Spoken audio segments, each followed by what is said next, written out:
ये स्वच्छता अभियान से जुड़े आपकी साफ सफाई करने वाले, गटर साफ करने वाले लोगों को, मतलब निम्न स्तर पर जो मजदूरी करते हैं उनको मजदूरी नहीं मिल रही है।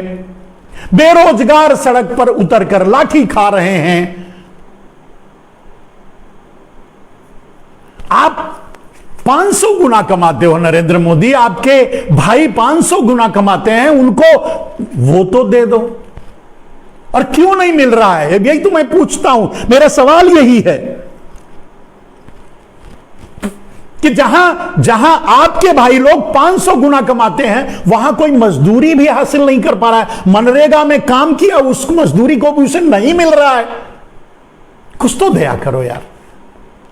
ये आपके ही लोग हैं, अपने लोग हैं, ये कोई और नहीं, कोई बेगाने नहीं, कहीं बाहर से नहीं आए, पाकिस्तान के लोग नहीं है, ये पाकिस्तानी नागरिक नहीं है, ये चीन के नागरिक नहीं है, ये अफगानिस्तान से नहीं है, ये भारत के हैं।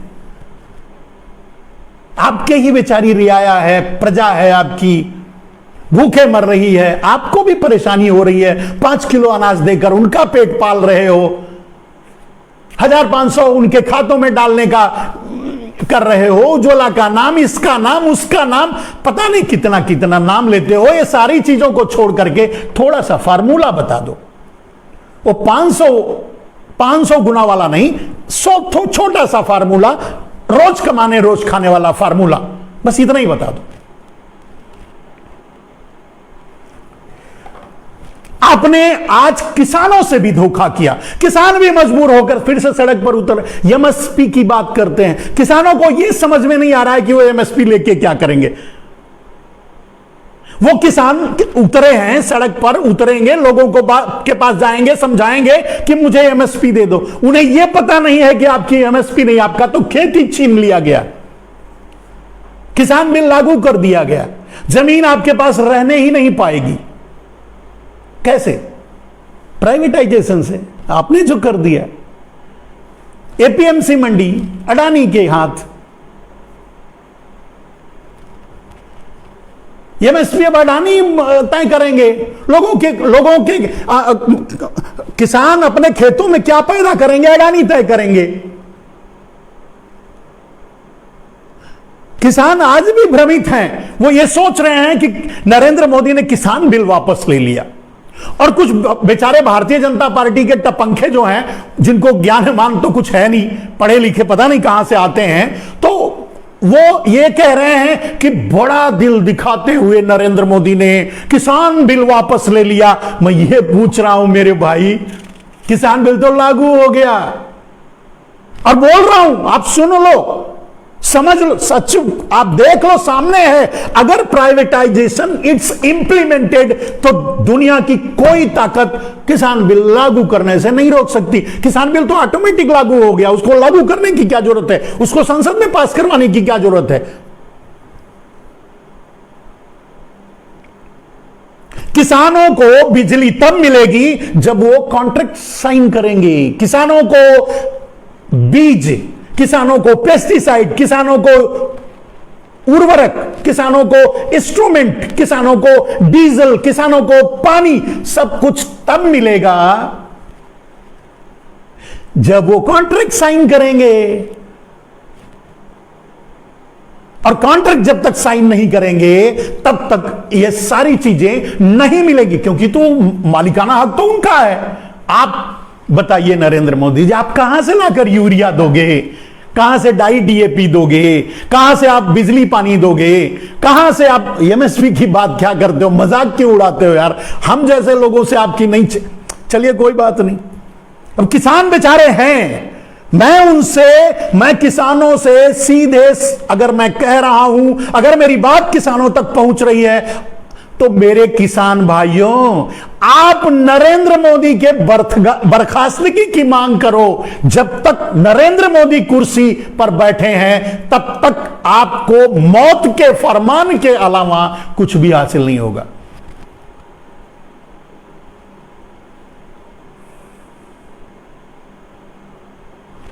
एमएसपी तो छोड़ दीजिए यार, एमएसपी से क्या मिलने वाला है।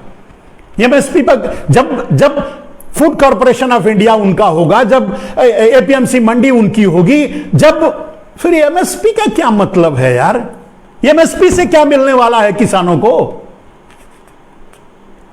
एमएसपी भी आपको बरगलाने के लिए कहा जा रहा है, हम दे रहे हैं, हम कमेटी बनाएंगे, वो आप किसानों का विजन होना चाहिए। अगर किसान समझते हैं मेरी बात को, तो देश को बचाने का एक ही रास्ता है, नरेंद्र मोदी का राजनीतिक कैरियर, राजनीतिक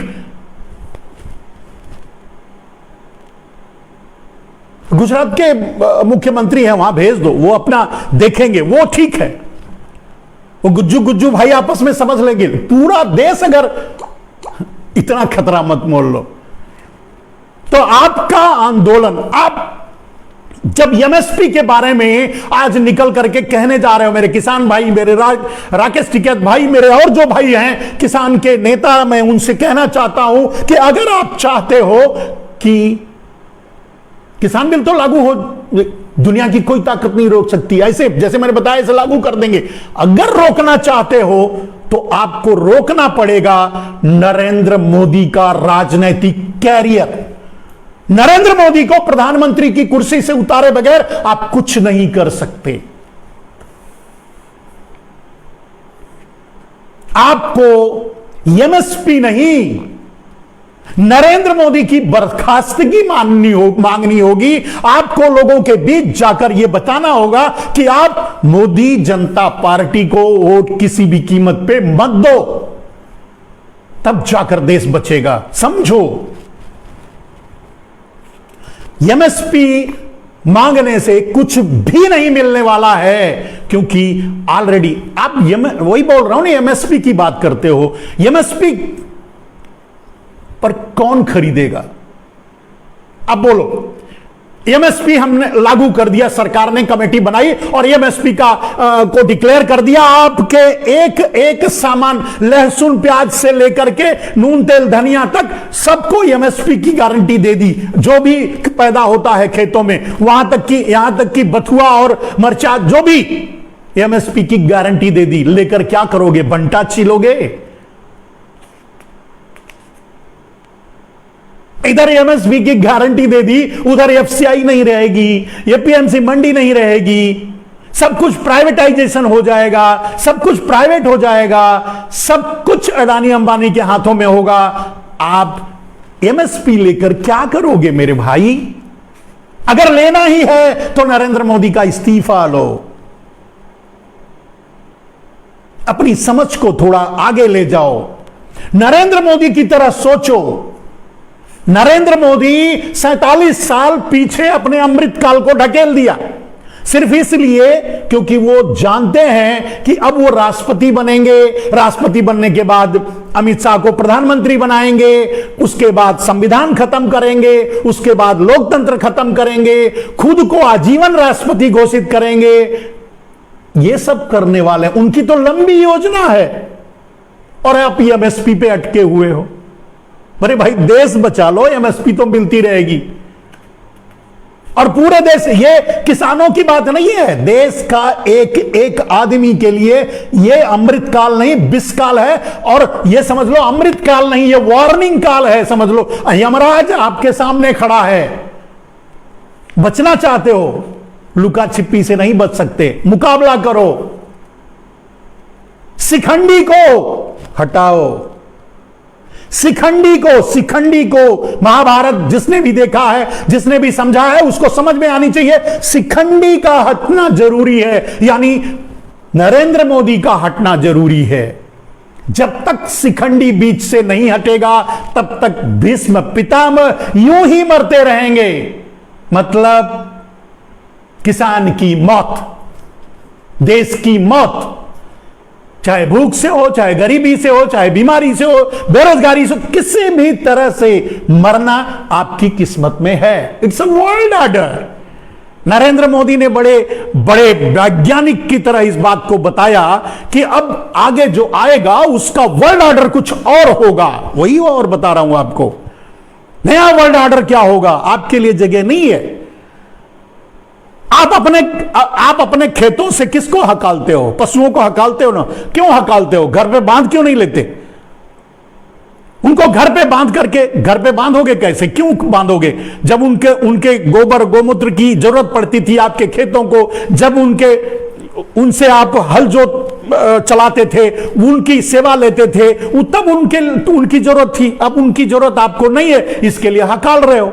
कभी इस खेत से मार के वहां, कभी उस खेत से मार के वहां, कभी उस खेत से मार के वहां। आपका भी यही हाल है। पूंजीपतियों की मिलों में, फैक्ट्रियों में, बड़ी बड़ी मल्टीनेशनल कंपनियों में कहीं कोई जगह नहीं है। सब कंप्यूटर ने ले लिया, व्यवस्था कंप्यूटर देखता है, मजदूरी मशीन करती है। आपकी जरूरत नहीं है। आप आवारा पशु हो। आप यहां से वहां, यहां से मारे जाओगे, वहां से मारे जाओगे, वहां से मारे जाओगे। आपका यही नियत है। अगर छोटी छोटी जगह काम करते तो आप समझ लो, एक बिल्डिंग बनाते थे, पहले 50 मजदूर लगते थे, उठा उठा करके ऊपर ले जाते थे, सब उसको बनाने में काम करते थे, सीमेंट और बालू मिक्स करके। अब मशीन आ गई है, जरूरत ही नहीं आपकी, मशीन मिक्स कर लेगी। मिक्स किया हुआ रेती गारा सब मिक्स करके आ जाएगा, डायरेक्ट ऊपर चढ़ाया जाएगा, मशीन ऊपर जाएगी, ड्रिलिंग मशीन रहेगी जो उसको हिला हिला करके बराबर करेगी, पूरा काम मशीन करेगी। आपकी जरूरत कहां है? तो आप कहां, आप क्या हो? आप आवारा पशु हो। आप उन पशुओं में अपने आप को देखो। मेरे देशवासियों, मेरे भारतवासियों, आप अपने आप को उन पशुओं में देखो जिनको डंडे लेकर अपने खेतों से हकालते हो। मैं नहीं कहता कि आप गलत करते हो, आपको रोटी खाना है, बचाना है, अपनी जमीन, अपना खेत, इसलिए हकालते हो, सही करते हो। लेकिन दूसरे खतरे को देखो, उसके पीछे, उस उदाहरण के पीछे जो खतरा है उसको समझो। आप आवारा पशु बन चुके हो इस पूंजीवादी व्यवस्था को। मिलों में आपके लिए जगह नहीं, ऑफिसों में आपके लिए जगह नहीं क्योंकि कंप्यूटर आ गया है, मिलों में आपके लिए जगह नहीं क्योंकि मशीनें आ गई हैं, डिस्ट्रीब्यूशन सिस्टम में आपके लिए जगह नहीं क्योंकि बड़ी बड़ी मशीनरी आ गई है जो यहां से वहां कोई भी सामान पहुंचा देगी, ले जाएगी, वगैरह वगैरह। आपकी जरूरत कहां है?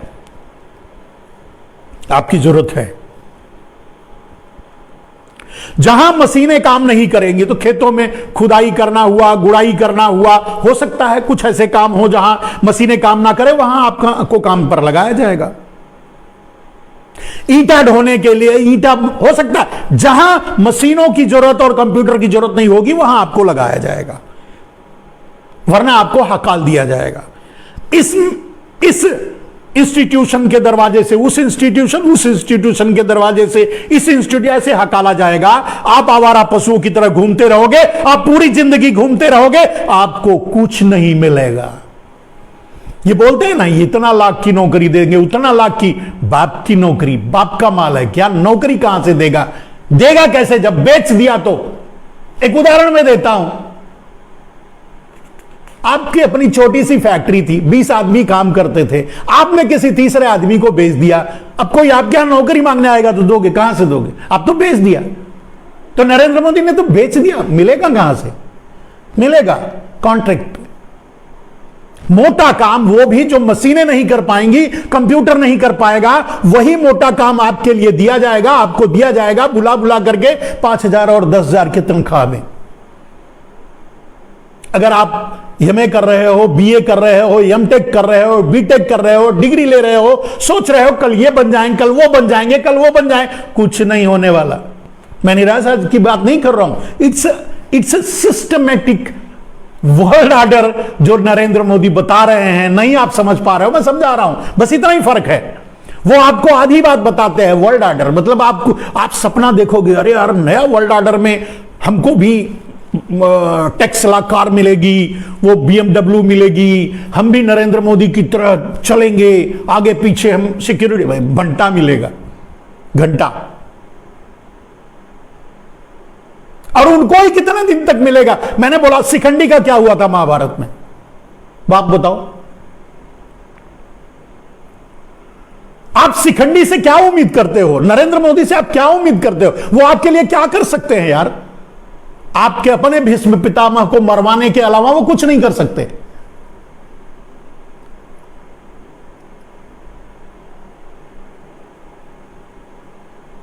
जो देश की रीढ़ की हड्डी है, हमारे किसान, उनको खत्म करने के अलावा कुछ नहीं कर सकते। बचा लो, बचा सकते हो तो बचा लो मेरे भाई। एमएसपी नहीं चाहिए, नरेंद्र मोदी का इस्तीफा चाहिए, यह नारा होना चाहिए किसानों का। अगर किसानों को मेरी बात समझ में आ रही है तो मैं तब से बोल रहा हूं क्योंकि मैं मोदी को समझता हूं, क्योंकि मैं मोदी को करीब से देखा हूं, क्योंकि मैं मोदी को करीब से समझा हूं, जानता हूं, उनके अगल में बगल में बैठकर उनकी बातें सुना हूं। मेरे दोस्त, देश आपका है, बचा लो। इससे ज्यादा मैं क्या कह सकता हूं? ना मोदी रहेंगे ना मैं रहूंगा, लेकिन आपकी आने वाली पीढ़ी रहेगी जो भीख मांगेगी, जो दर दर की ठोकरें खाएगी। बचा लो। एमएसपी नहीं चाहिए, समझौता नहीं चाहिए नरेंद्र मोदी से। नरेंद्र मोदी से 5 किलो आटा नहीं चाहिए। 5 किलो आटा लेकर के शर्म नहीं आती आपको? मुंह पे मारो उसके। नरेंद्र मोदी से 5 किलो आटा मत लो, 5 किलो अनाज मत लो। नरेंद्र मोदी से इस्तीफा लो। यही एक रास्ता है इस देश को बचाने का, आपकी रोजी रोटी बचाने का। वरना तो उनके भाई बंधु 500%, 500 गुना बढ़ते रहेंगे और आप भीख मांगते रहोगे, मजदूरी करते रहोगे, गरीबी झेलते रहोगे, अपने बच्चों का इलाज नहीं करवा पाओगे,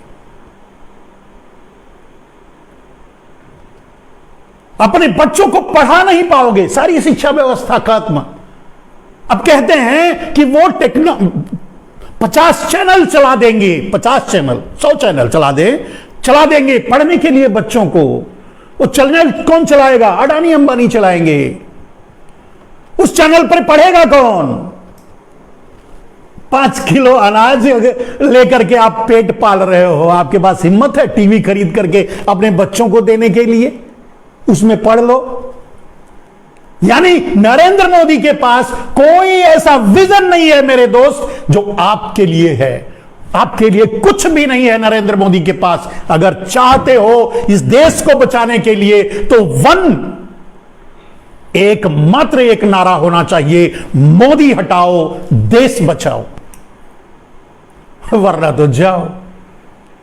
मैं क्या कर सकता हूं मेरे दोस्त? मैं जो मैं समझता हूं, क्योंकि मैंने कहा मैं रामदेव के साथ रहा, एक ऐसे दलाल, घटिया दलाल के साथ रहा जिसका मुझे पूरी जिंदगी अफसोस रहेगा। 2010 से लेकर 2014 तक, और बड़े करीब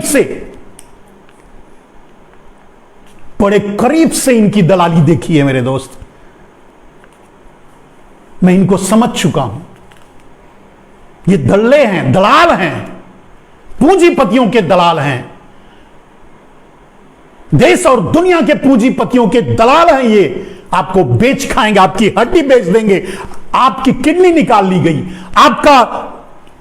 आपके अंग का भी व्यापार किया गया। ऐसे भी न्यूज आए, कहीं कोई जांच हुई, आप पर मॉक ड्रिल हुआ, आप मारे गए, आप मरे, आप पानी में बहा दिए गए, आपके भाइयों की, बंधुओं की लाशें पानी में तैरती रही, कोई पूछने वाला नहीं, कुत्ता घसीट कर लाया, हम लोगों ने देखा है।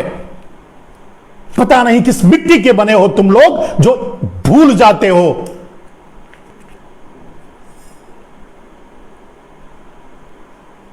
जिन्होंने कुछ नहीं मिला, अपने दाह संस्कार करने, अपने इष्टों का दाह संस्कार करने के लिए वो ले जाकर के रेत में दफना दिया, उन पर से चादरें खींच ली गई सिर्फ इसलिए कि कोई इसका फोटो न ले, कोई दिखाए ना।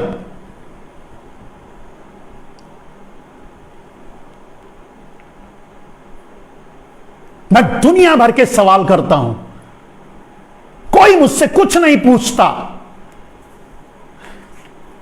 मेरा क्या अपराध है? मुझे जेल में भी डाल दिया जाता है 3 दिन के लिए। मैं ब्राह्मण हूं, आज जीवन मरते दम तक नहीं भूलूंगा उस 3 दिन के जेल यात्रा को। और उस यात्रा की नींव, ये समझ लो मेरे दोस्त, उस यात्रा की नींव नरेंद्र मोदी के राजनीतिक खात्मे के साथ होगी, होकर रहेगी।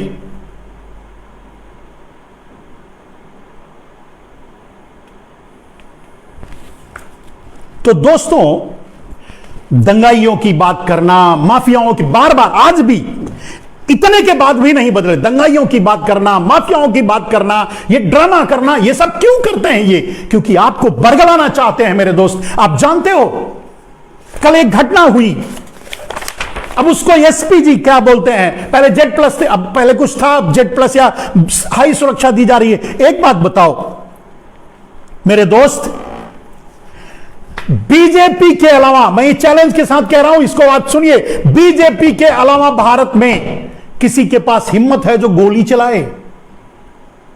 ओवैसी पर गोली चलाने वाला कौन था? बीजेपी। ओवैसी पर गोली मारने के लिए नहीं चलाई गई थी, इट्स प्रोजेक्टेड, प्रायोजित घटना, अंजाम दिया गया मुसलमानों को बरगलाने के लिए, बेवकूफ बनाने के लिए, मूर्ख बनाने के लिए।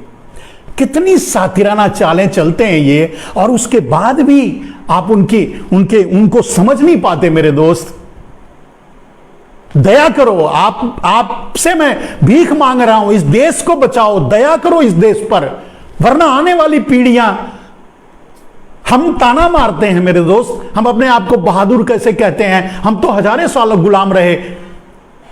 हम पहले दिन मारकर भगा सकते, थप्पड़ों से मारते तो भाग जाते।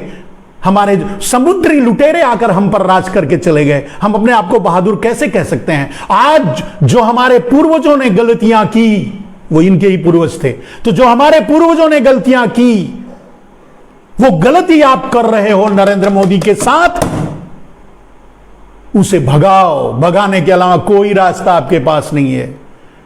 अगर चाहते हो, समझते हो, अगर जानते हो कि यह देश आपका है, यह देश बचाना चाहते हो, तो नरेंद्र मोदी को भगाओ, भगाने का नारा दो।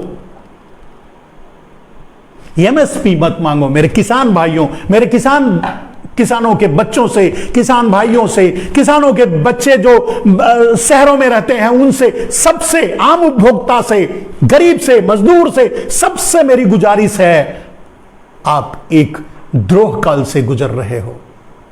नरेंद्र मोदी ने इसे अमृत काल का नाम दिया है। आप एक द्रोह काल से गुजर रहे हो। इस द्रोह काल से अपने आप को बचा लो, इस द्रोह काल से अपने देश को बचा लो। यह देश आपका है मेरे दोस्त। मैं इससे ज्यादा और कुछ नहीं कह सकता। और वैसे भी मेरे दोस्त,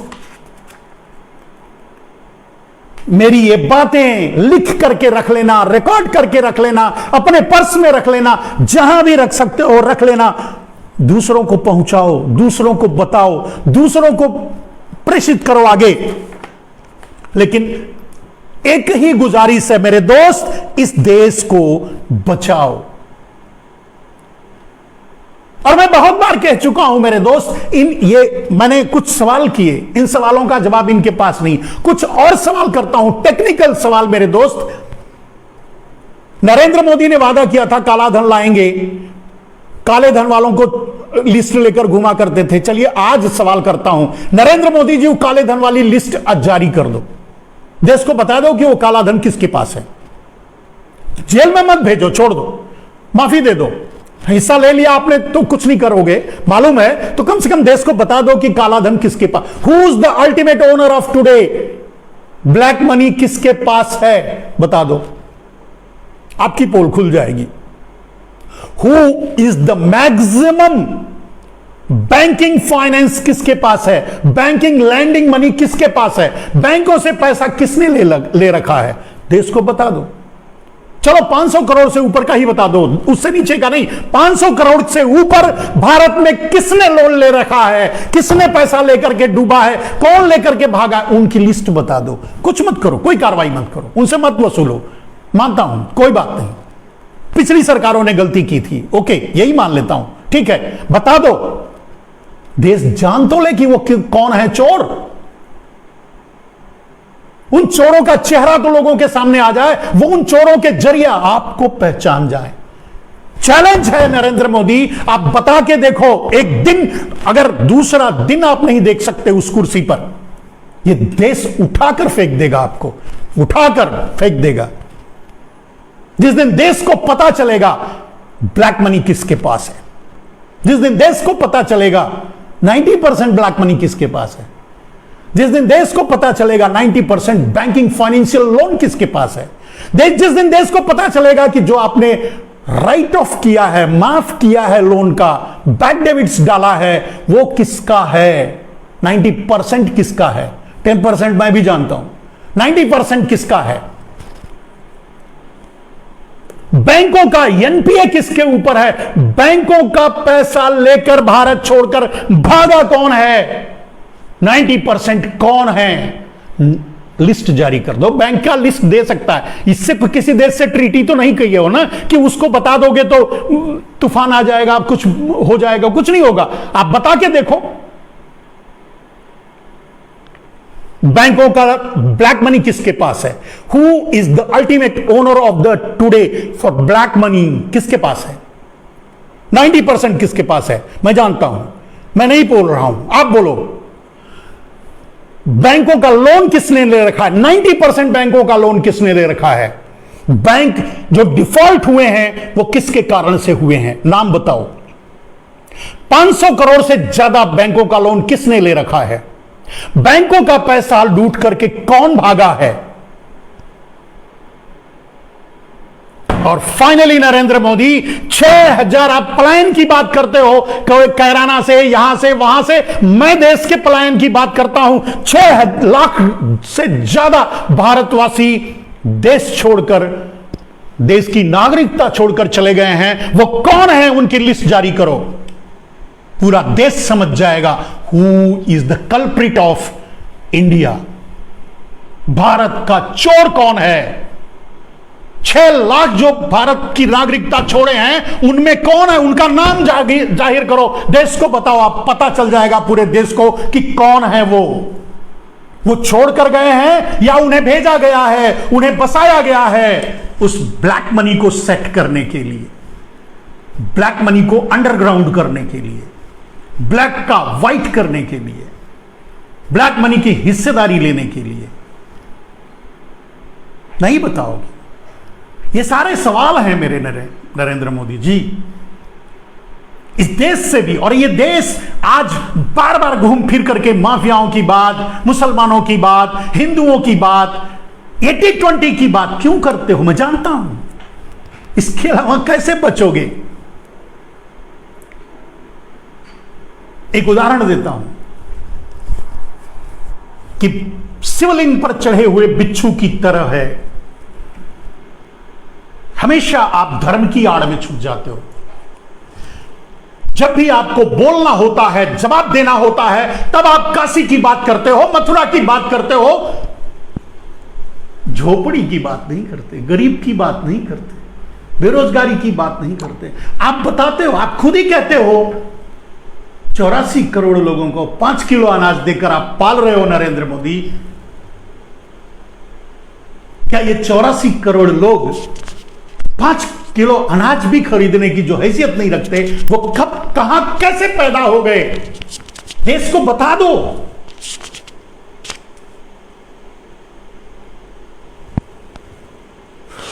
चलिए दोस्तों, अथाह प्यार आपका मेरे साथ है, आप मुझे सुनते हो।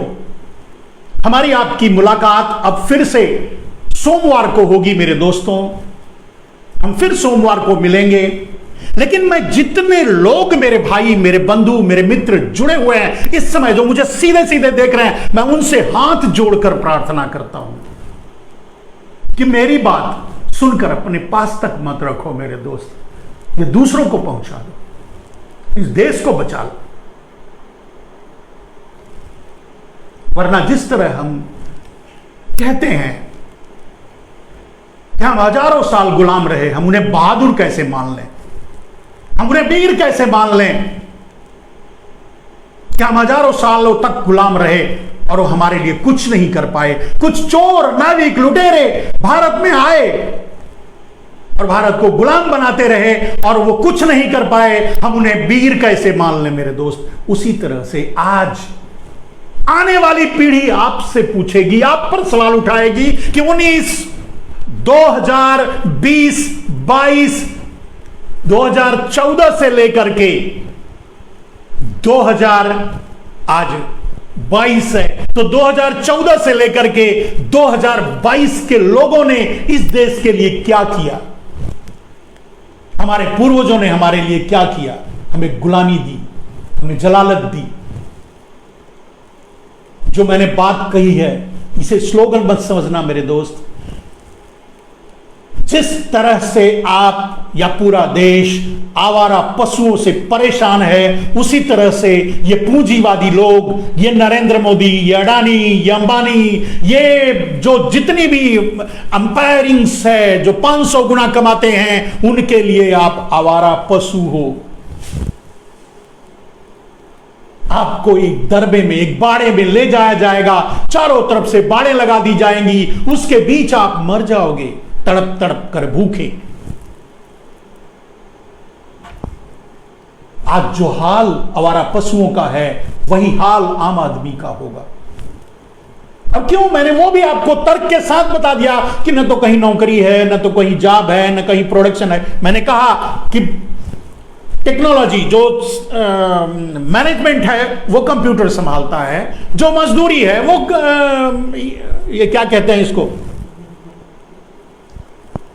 मशीनें संभाल लिया। आपके लिए जगह ही नहीं बची मेरे दोस्त। तो आप आवारा पशु हो गए ना। कितने दिन तक ये व्यवस्था आपको बर्दाश्त करेगी? एक ना एक दिन आपको हकालने के चक्कर में कहीं ना कहीं तो आपको ले जाकर गिराएगी, और गिराया ही ना। आपको मरता छोड़ दिया गया।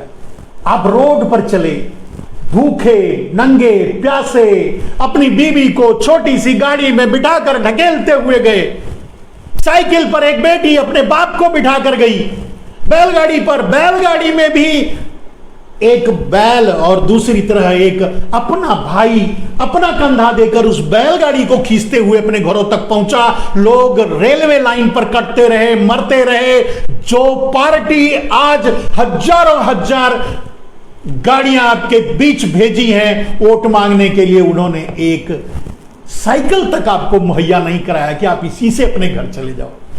इतना तो कर ही सकते थे ना। चलिए आप जा ही रहे हो ना, हम आपको साधन नहीं दे पा रहे हैं, तो ले लो एक साइकिल, ले लो, वही साइकिल से अपने घर चले जाओ। वो भी नहीं हो पाया। ये वो है क्रूर, मतलब जो कहते हैं ना कि मतलब जिनमें कोई मर्सी नहीं, कोई दया नहीं, कोई भावना नहीं, आपके लिए खुद कोई जगह नहीं है।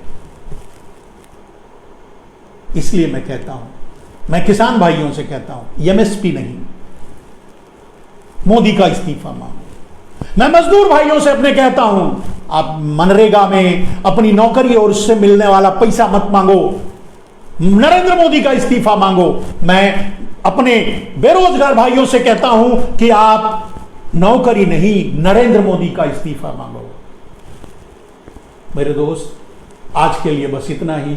जय हिंद, वंदे मातरम। और फिर एक बार बड़े मतलब प्लीज मुझ पर दया कीजिए, मेरी बात अपने तक मत रखिए, लोगों तक पहुंचाइए मेरे दोस्त, क्योंकि लोग समझेंगे, कम से कम देश को बचाने के लिए बाहर निकलेंगे, समझेंगे तो आगे बढ़ेंगे।